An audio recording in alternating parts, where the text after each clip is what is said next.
Festival Comédie, l'espace Saint-Paul. Pièce Tant qu'il y aura des coquelicots.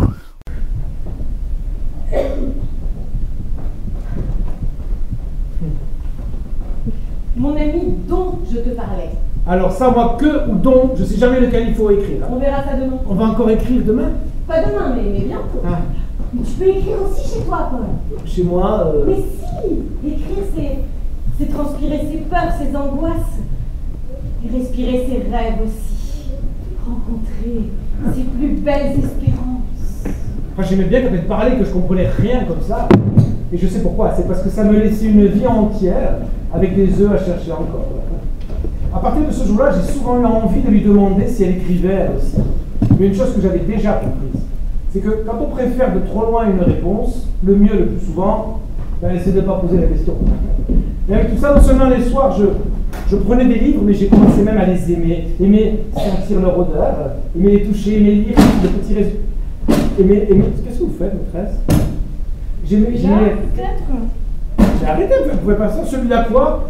Mais vous ne pouvez pas faire ça pour acheter, vous prenez des livres comme ça se fait pas. Mais ça coûte cher en plus. Ce ne sont pas les livres que je brûle, ce sont les idées qu'il y a dedans. Quoi? Comment ça? Mais d'abord, qui êtes-vous? Je suis dictateur, président, terroriste ou chef religieux. Bref, je dirige. J'ai un pouvoir, je veux le renforcer. Mais comment ça? Des gens pendus sur la place Pendus? publique, tués pour avoir fait fabriquer des livres, et d'autres assassinés ou emprisonnés pour les avoir écrits. Mais c'est horrible! Vous faites ça où? Dans quel pays? Mais partout. Partout? Partout et à toutes les époques, depuis que les livres existent. Et encore maintenant. Mais pourquoi vous faites ça?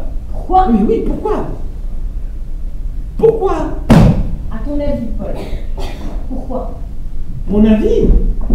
Mais non! Ah! Le soir venu dans mon lit, vous connaissez tout ça, je m'étais retourné pendant des heures et des heures sans jamais parvenir à trouver le sommeil. Je cherchais mes réponses. Pourquoi brûler des livres? Oh, bien sûr, au bout d'un long moment, j'ai fini par en trouver des réponses. Et puis en classe, on avait reparlé de tout ça, mais ce dont je me souviens surtout, c'est que jamais la maîtresse ne nous avait donné les siennes de réponses. Et j'ai compris depuis que c'est justement comme ça, en nous promenant d'une question à l'autre, à l'ombre des réponses, que cette femme a fait de nous des lecteurs. Et pas seulement des lecteurs de livres, non, des lecteurs du monde, de la société. Monsieur Lynn sent le paquet de cigarettes dans la poche de son manteau. La petite bosse maintenant commence à faire naître en lui une tristesse infinie. Il se rappelle alors qu'il est seul au monde, avec sa petite fille, seul à deux, que son pays est loin, que son pays, pour ainsi dire, n'est plus rien que des morceaux de souvenirs et de songes, qui ne survivent que dans sa tête de vieil homme fatigué. Je ne sais pas ce que c'est pour vous la poésie, mais alors pour moi jusque-là, ça se résumait à prendre un texte bizarre par cœur et venir un jour le réciter au tableau, mort de trouille et en essayant de mettre le ton en plus. Le ton pour toi, ça restait du poisson, hein? Ça c'est très drôle, maîtresse. Bon, enfin bref. Et la poésie, juste des rimes idiotes accrochées au bout de chaque vers pour faire mordre les imbéciles. Le mot fleur avec le mot bonheur, le mot amour avec toujours, évidemment. Alors, on met aussi le mot maman dans les poésies pour enfants, ça leur fait très plaisir. Enfin, tous ceux qui l'ont encore, bien sûr. Hein. Et puis des feuilles d'automne. Ici, il y en a peut-être moins, mais chez nous, les feuilles d'automne, c'est très, très, très poétique. Hein. Et puis voilà, le tour était joué. C'était ça, la poésie. Pas plus et pas mieux, jusqu'à ce que Mademoiselle Mansart lise devant nous.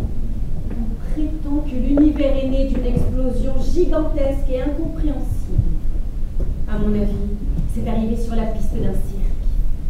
Une femme voltigeait dans les airs, et un homme en a capturé le mouvement dans une boîte magique pour le reproduire à l'infini, jusqu'à peupler la terre d'ombre et à la remplir de sciures, de rires, de larmes.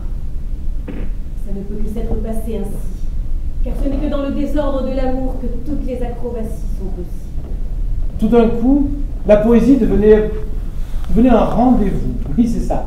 Un rendez-vous où la beauté venait rencontrer les sentiments, tiens. Tous les sentiments, pas seulement l'amour. Et plus besoin de poème pour ça, encore moins de rimes. Une phrase pouvait suffire, ou même seulement 2 mots. Une table gourmande, un cri timide, une voix caverneuse ou de Baudelaire, les boiteuses journées. Un sommeil crasseux, un matin furieux ou un stylo bavard?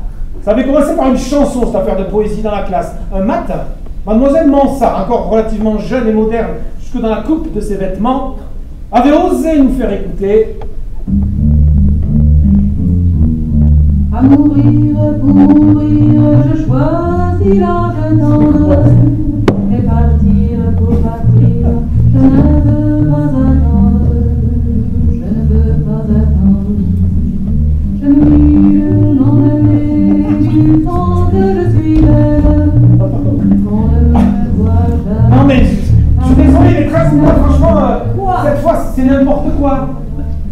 Et Barbara, Et une chanteuse morte. Elle ne l'était pas encore. Elle devait pas être très très loin alors, hein.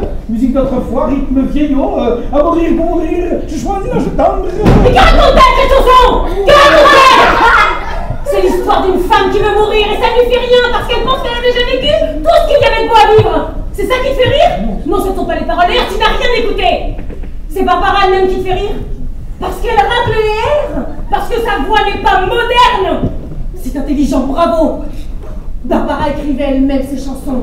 Elle a vendu des millions de disques et rempli des centaines de salles. Et beaucoup de gens pleuraient, rien qu'en l'écoutant tellement c'était fort. Et toi, Paul, qu'as-tu fait de si extraordinaire pour t'autoriser à rire? Mais moi maîtresse, mais Tu n'as rien fait. j'ai 10 ans. Tu n'as rien fait. Et je suis certaine elle ne se serait jamais moquée de toi. Alors je vais remettre la chanson. Mais cette fois, je vais te confier une petite mission. Une mission.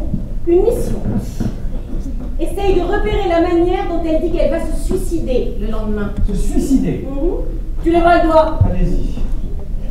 Comme le vent et la pluie sur les forêts d'automne, les jardins attendris, la vague qui se cogne, la vague qui se cogne. Et je sais sur mon cou la main qui se pose, et j'ai su à genoux la beauté d'une rose, la beauté d'une rose. Je n'espère plus rien, mais je m'en vais sereine, mais je m'en vais sereine. Sur un long voilier noir, la mort pour équipage. Demain c'est au revoir, je quitte vos C'est ça maîtresse, c'est ça, c'est sur un long voilier noir, la mort pour équipage, demain c'est le revoir, je quitte vos rivages, c'est ça là? Sur un long voilier noir, la mort pour équipage. Demain c'est le revoir, je quitte vos rivages. C'est quand même mieux que demain je me suicide ou demain je me fous une balle dans la tête, non? Ah ouais. Trop. Sur un long voilier noir, à la mort pour équipage, demain c'est le revoir, je quitte vos rivages. Waouh. Moi je trouvais ça hyper beau. Bien sûr je ne l'ai jamais dit à mes copains du foot, hein, mais... Et pour dire qu'elle ne regrettera rien au moment de mourir parce qu'elle aura connu l'amour. Attendez, ça elle a dit juste avant, je sais plus, si, attendez, elle a dit, je sais sur mon cou la main nue qui se pose, et j'ai vu à genoux la beauté d'une rose. Oui, c'est ça. Ah. Je vous avais même demandé de réécrire cette phrase, comme si vous l'aviez dit à vos copains. Ah oui, avec nos propres mots. Moi j'avais écrit, j'étais amoureux, j'ai vu des fleurs, voilà. Et pour Simon, c'était j'ai vu les fleurs, j'ai niqué, tout va bien. Oui. Non mais parce que Simon il changeait aussi avec tout ça. Alors est-ce que c'était mieux ou moins bien, ça chacun... Oh et le lendemain, vous vous souvenez, c'était la chanson en entier. Oui. La chanson en entier que nous aviez demandé de réécrire par groupe de deux, avec nos propres mots. Alors là, je vous dis pas, un vrai massacre. la chanson. Oh, un vrai moment d'honneur aussi. Je me souviens de vos rires. Peut-être qu'ils étaient sacrément moches, nos textes, et puis tout petit aussi à côté de la belle chanson de Barbara. Sur un long voilier noir, la mort pour équipage. Un beau coucher de soleil, l'odeur d'une tarte, un coquelicot dans un champ de blé. Avec tout ça, on était prêts à rencontrer Verlaine, Apollinaire, Rimbaud, Victor Hugo, enfin tous les grands poètes. Et j'en avais profité parce que Barbara avait chanté les vers d'un autre grand poète aussi, Louis Aragon. Ah oui, rien n'est jamais acquis à l'homme, ni sa force, ni sa faiblesse, ni son cœur, ni quand il croit ouvrir ses bras, son ombre est celle d'une croix. Et quand il veut serrer son bonheur, il le broie, sa vie est un étrange et douloureux divorce. Sur un bateau,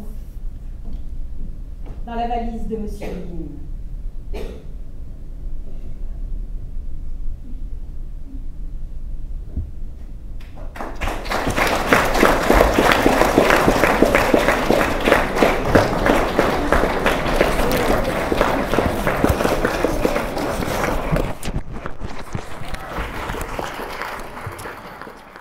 Pour vos prochains spectacles, pensez à faire appel au souffleur d'images.